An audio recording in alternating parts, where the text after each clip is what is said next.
What to expect in your manifestation journey so that you are not left stranded with unrealistic expectations. Hey, hope you're well. And in this video, I want to share some realistic expectations to have while you're on your manifestation journey. I also want to talk about what exactly to expect when you start your manifestation processes. What I have seen with a lot of clients, and you must have seen this in your own particular journey, is that when we start our journey, we have a set of expectations. And more often than not, when these expectations are not met, we are disappointed. And as soon as we get disappointed, we start to question things. Either we start to question ourselves, or we start to question the physical world, the 3D, or we start to question our processes. This can often lead to more reactions, more negativity, more questions, constantly jumping from one technique to the other, constantly going from one place to the other. And I thought that if I have struggled with this, my clients have struggled with this, and you are struggling with this too, probably, then I would make a video out of it. It's not a really attractive topic, but it is something that will really help you set proper mindsets while you are on your manifestation journey.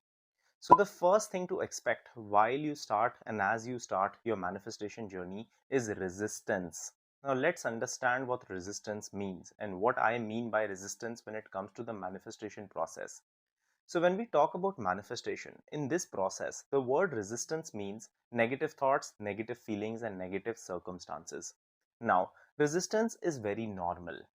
What happens is resistance comes up, right? Sometimes it comes up in the way of fear. Sometimes it comes up through negative thoughts. Sometimes it's a negative feeling that constantly keeps on coming up. What happens is when we start our journey at the very starting point, we are very hopeful. We feel very confident. We feel in line. We feel in touch with our feelings.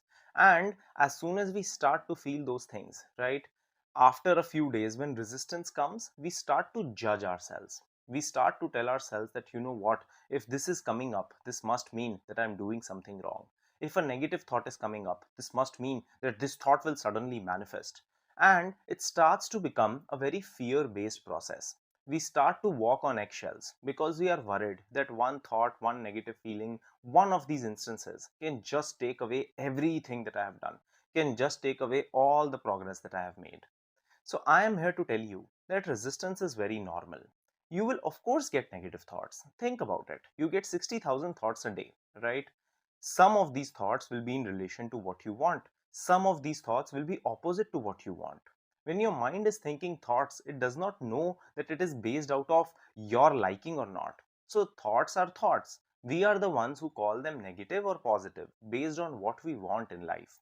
If I want something opposite to these thoughts, I will start to say that, you know, these are negative thoughts. If I want something in relation to these thoughts, I will say these are positive thoughts. The best way to deal with resistance is to not provide these thoughts that much power and meaning to begin with. Because if resistance is going to come up, we don't want to be in a place where we constantly question and judge ourselves that we are doing something wrong if resistance is coming up. How to handle resistance effectively? I have a video linked in the bio where I talk about how you can handle resistance step by step. It's free, it's out there. I think you should go and watch it if you struggle with resistance. The second thing to expect while on your manifestation journey, it's to expect some time to be taken while your processes and your fears get broken. Let's understand what this means. So, if you are someone who has been wanting to get a particular manifestation, so if you're focused on a specific manifestation, so let's say you are focused on a relationship or you're focused on money. Whenever you are focused on something specific and you have been trying to manifest it for a while, the probability is that this is one area of your life where you have struggled in the past. This is one area of your life where you have a lot of negative beliefs. This is one area of your life where you have faced opposite circumstances, fears, and negativity all around. These patterns, the negative stories, they were not built in a day. They were built over a period of time. They were built over months, sometimes years, and sometimes decades. And they are sometimes not just about you. Some of our negative patterns are even run into families. So, a lot of times, let's say I am struggling in relationships, it can also mean that my parents did the same thing and their parents probably also had a similar pattern. So some patterns can actually be going after, like coming to you over lifetimes. And when we have this expectation that it should go away by tomorrow, it's not a realistic expectation to set. Now, I'm not saying that it cannot be fixed by tomorrow. I'm not saying that you cannot let go of all that past trauma in 2 days, or in 3 days, or in 3 weeks, or in 2 weeks, or a month. I am saying that everyone has a different way through which they proceed forward with things. And you always want your patterns to get away as soon as possible, right? But if they aren't, don't judge yourself and question the process because of it. Because the issue is, there are two resistances that get brought up with that. One is, why is this feeling still coming up? Why is my pattern not breaking? And the other is, if my pattern is not breaking by this timeline, I must be doing something wrong. So one is a negative thought that I anyway have to deal with, but the second issue that I end up dealing with is the meaning that I provide to this negative thought. And because the meaning that I provide to this negative thought is way more powerful, because it is constantly based out of judgment, and honestly, the core feeling behind it is where I'm feeling sorry for myself, right? Oh, I feel so sorry for myself that this pattern is not changing. It will constantly keep on repeating. So, giving yourself some proper time frames that, you know what, if I'm in a pattern and I'm struggling for a while, of course, it might take a little bit of time to break, and that's okay. I think that because we see success stories where someone manifested in a day, someone manifested in 2 days, someone manifested instantly, we start to judge ourselves if we are not in a similar place.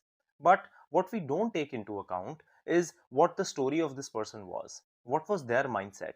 What was the work that they were doing before? Is their result sustainable? Have they gotten it and has it stayed in their life? Because we don't consider these things on the surface, it can feel like a fair comparison, but it can never be. And because of that, the judgment that comes from it, we don't want to let that judgment be a deciding factor in us getting what we want or not. The third thing, and a proper expectation to have, is understand that the process is not linear. Now, what does this mean? What this means is, whenever you will start the journey, sometimes you will go up, you will have great days, maybe you will receive great movement, and sometimes it will feel that there is nothing changing at all. Sometimes you will feel so confident, you will feel that everything is going in the way that I want, you will feel in alignment with your affirmations, and sometimes it will feel like nothing makes sense. Whenever you're doing your affirmations, you just cannot seem to believe them, you just don't feel good about them, and that is fine. Of course, that is going to happen. Of course, there are going to be some days where you're going to go up and going to go down. Think about it. How many factors are actually involved when you get triggered, right? It can be how you're feeling. It can be what you have eaten. It can be, did you get enough sleep or not? Was there something else that happened in another area of your life that triggered you? Maybe one of your friends went through a breakup and you connected it to yourself. Maybe one of your parents told you something that is now bothering you and because of which you are extra sensitive to triggers. Maybe if you're a woman, let's say you're going through your menstrual cycle. These are things that will absolutely affect how you feel.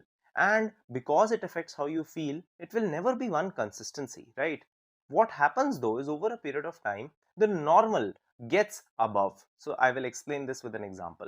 So let's say earlier my normal was 0. So let's say my normal state of being was 0, which means the positives felt like 1 or 2 and the negatives felt like -1 and -2, and an average of that feels 0.